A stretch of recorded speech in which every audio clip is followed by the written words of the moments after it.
পাঞ্জাব কিংসের কপালে শিরোপা জোটে না, কিন্তু এবার যেন সেই ধারায় আঘাত করতে চলেছে দলটি। সেই কৃতিত্ব অবশ্যই পাঞ্জাবের দুই ধারাবাহিক যোদ্ধার প্রাপ্য। প্রথমজন প্রিয়াংশ আরিয়া আর দ্বিতীয়জন দীর্ঘদিনের সেনানী প্রভসিমরন সিং। এবারে ইন্ডিয়ান প্রিমিয়ার লিগে ভীষণ ধারাবাহিক এই দুইজনে।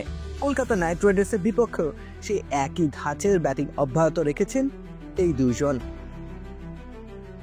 প্রিয়াংশ আরিয়া এবারই প্রথম এসেছেন আইপিএল এর দৃশ্যপটে। প্রথম মৌসুমেই নিজের একটা আলাদা জায়গা তৈরি করে ফেলেছেন তরুণ এই ব্যাটার। শুরু থেকে আগ্রাসন, সেই সাথে একই ধারায় রানের ফোয়ারা, এই দুইয়ের মিশেলে প্রিয়াংশ এখন পাঞ্জাবের ভীষণ গুরুত্বপূর্ণ সদস্য। কলকাতার বিপক্ষে 35 বলে 69 রানের একটা ইনিংস খেলেছেন তিনি। প্রায় 200 স্ট্রাইক রেটে ব্যাটিং করেছেন। এবারে আইপিএল এমন বিধ্বংসী ঢঙে ব্যাট করে চলেছেন 23 বছর বয়সী প্রিয়াংশ। চলতি মৌসুমে একটি সেঞ্চুরিও এসেছে তার ব্যাট থেকে। তার কাছ থেকে ডু অর ডাই ম্যাচও পারফরমেন্সের প্রত্যাশার ঘর তৈরি হয়েছে পাঞ্জাব ভক্তদের মনে।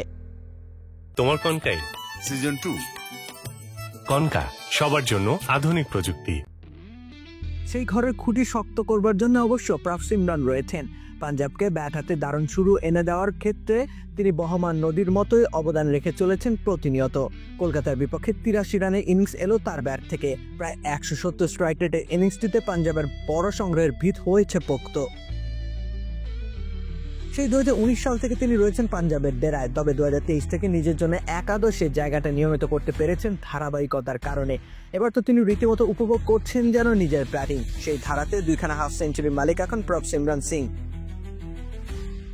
এই দুইজনের ওপেনিং জুটিতে আগ্রাসী শুরুর সাথে স্থিতিশীলতাও পাচ্ছে পাঞ্জাব কিংস।